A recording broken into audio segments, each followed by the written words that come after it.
საქველმოქმედო ფონდ ქართული გალობის მიერ დაწესებული ედიშერ და გიორგი გიგი გარაყანიძეების სახელობის ყოველწლიური სტიპენდიის მოსაპოვებლად განაცხადების მიღება დასრულდა. კონკურსის წესით მიმდინარეობდა კანდიდატების შერჩევა. ფონდ ქართული გალობის ინფორმაციით გამარჯვებულთა ვინაობა უახლოეს დღეებში გახდება ცნობილი. ამასთან დაკავშირებით დაჯილდოების საზეიმო ცერემონიაც გაიმართება. ორგანიზატორთა განმარტებით ფონდი ქართული გალობა 2016 წლიდან გასცემს ედიშერ და გიორგი გარაყანიძეების სახელობის ყოველწლიურ ერთჯერად სტიპენდიას 1000 ლარის ოდენობით თბილისის სახელმწიფო კონსერვატორიის, თბილისის სახელმწიფო უნივერსიტეტისა და გიორგი მთაწმინდელის სახელობის გალობის უნივერსიტეტის ტრადიციული მუსიკის კვლევარი გამორჩეული სტუდენტებისათვის. სტიპენდიის მოსაპოვებლად განაცხადის წარდგენა შეეძლო სტუდენტს, რომელსაც 2024-2025 სასწავლო წელს მაღალი აკადემიური მოსწრება და აქტიური სამეცნიერო ცხოვრება ჰქონდა. როგორც გალობის უნივერსიტეტის პრორექტორმა თამარ ჩხეიძემ აღნიშნა, კონკურსი ხელს უწყობს ტრადიციული მუსიკის სფეროში მოღვაწე ახალგაზრდების პროფესიულ განვითარებას. მისი თქმით, ფონდ ქართული გალობის მიერ დაწესებული სტიპენდია დიდი მოტივაციაა სტუდენტისთვის. ტრადიციულად ყოველწლიურად გალობის უნივერსიტეტის სტუდენტებიც მონაწილეობენ ცნობილი ქართველი ეთნომუსიკოლოგების, ტრადიციული მუსიკის კვლევრების და შემსრულებლების ედიშერ და გიგი გარაყანიძეების სახელობის სტიპენდიის მოსაპოვებელ კონკურსში, სტიპენდიისა, რომელიც დაწესებული არის ფონდი ქართული გალობის მიერ. მიმდინარე წელსაც კონკურსი შედგა გალობის უნივერსიტეტში საგანგებოდ შექმნილმა კომისიამ იმუშავა, შეისწავლა აპლიკანტების მიერ წარმოდგენილი დოკუმენტაცია და უახლოეს დღეებში გახდება ცნობილი გამარჯვებულის ვინაობა. ეს კონკურსი ძალიან მნიშვნელოვანია იმისთვის, რომ ახალგაზრდა თაობამ იცოდეს და გააგრძელოს პატივისცემა და დააფასოს ამ ორი მოღვაწის ვიტყოდი მნიშვნელობა ქართული ტრადიციული მუსიკის განვითარების, პოპულარიზაციის შესწავლის კუთხით და ასევე არის მნიშვნელოვანი იმის გამოც, რომ არის ძალიან დიდი მოტივაცია ამ სტიპენდიის ფლობა. გასულ წელს დაჯილდოების ცერემონიალი გალობის უნივერსიტეტში შედგა და ჩვენთვის არის ძალიან დიდი პატივი ვიყოთ მასპინძლები. მინდა აღნიშნო, რომ ზოგადი კრიტერიუმები ფონდის მიერ არის დადგენილი, თუ რის მიხედვით უნდა მოხდეს შერჩევა, რა წინაპირობები არის კონკურსში მონაწილეობის, ასე ვთქვათ, განაცხადის წარსადგენად, მაგრამ იმავდროულად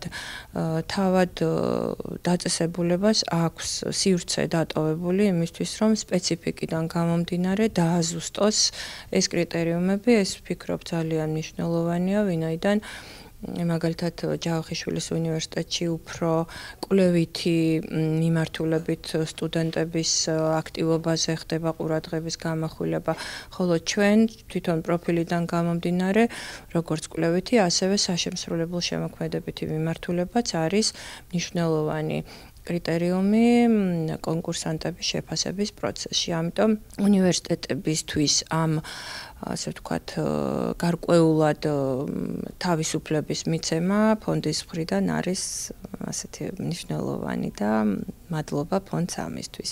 ზოგადად მადლობა მინდა კიდევ ერთხელ გადაუხადო ფონდ ქართულ გალობას, რომელიც არა მარტო ამ კონკურსის ფარგლებში, ზოგადად ქართული ტრადიციული მუსიკის განვითარებაში, პოპულარიზებაში ძალიან დიდ როლს ასრულებს და სერიოზულ ეროვნულ საქმეს უძღვება და მადლობა მათ ამისთვის.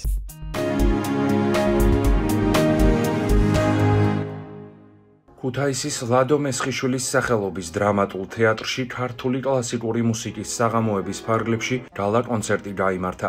ღონისძიებაში თამარ ლიჩელი, ლიზი რამიშვილი, მარიკა მაჩიტიძე, ნინო უშიკიშვილი, გიორგი ხაინდრავა, გიგი პიანომენი და ირაკლი ევსტაფიშვილი მონაწილეობდნენ.